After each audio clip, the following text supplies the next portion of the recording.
ഇഷ്ടമാണ് പറഞ്ഞിട്ട് ഓപ്പൺ എന്താണ് ഇഷ്ടം എന്ന് പറയുന്നത് കുഴപ്പമില്ലല്ലോ. അത് നമുക്ക് പേര് വിളിച്ചിട്ടല്ലേ പറയുന്നത്. ഒരാളെ ഇഷ്ടമാണ് എന്തോ ഒരാൾ അത് പബ്ലിക്കായിട്ട് പറയുമ്പോ കേൾക്കുന്ന ആൾക്കൊരു ഹേർട്ടിങ് ഉണ്ടാവില്ല. നമ്മുടെ വീട്ടുകാരെ കുറിച്ച് ഇഷ്ടമാണെന്ന് പറയുന്നത് എന്താ കുഴപ്പം? ഇഷ്ടമെന്ന് പറഞ്ഞതിൽ കുഴപ്പങ്ങളുണ്ടല്ലോ. നമ്മൾ പറയേണ്ടത് പല കാര്യങ്ങളും അവർക്ക് അവരുടെ പ്രൈവസി മറ്റൊരു അവരോട് പല കാര്യങ്ങളും ആൾക്കാർ ചോദിക്കും. ഇഷ്ടമാണ് പറയുന്നത് എന്താണ് അതിലൊരു കുഴപ്പം? എന്താണ് കുഴപ്പമുണ്ട്?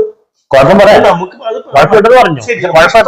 എന്ന് പറയുമ്പോ നമ്മൾ അത് പറയുന്നു ഉപയോഗിക്കുന്ന മറ്റൊരാളുടെ പേരും കൂടി അതിലുണ്ട്. അതായത് ഞാൻ എനിക്ക് പേര് ഒരാൾ ഞാൻ എങ്ങനെ ഇഷ്ടമാണെന്ന് പറയാൻ പറ്റും? പേര് പറയാൻ ഇഷ്ടമുള്ള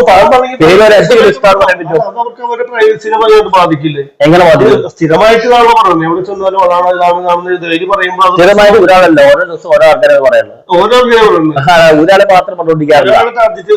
സംഭവങ്ങളൊക്കെ നമ്മൾ ഒരാളെ മാത്രം അനയിക്കാൻ പാടുന്നുണ്ടോ? ഒരാളെ മാത്രം അഭിനയവും ഒരാളെ മാത്രം അനയിക്കാൻ പാടുന്നുണ്ടോ? അതൊന്നുമില്ല. അതിനാണ്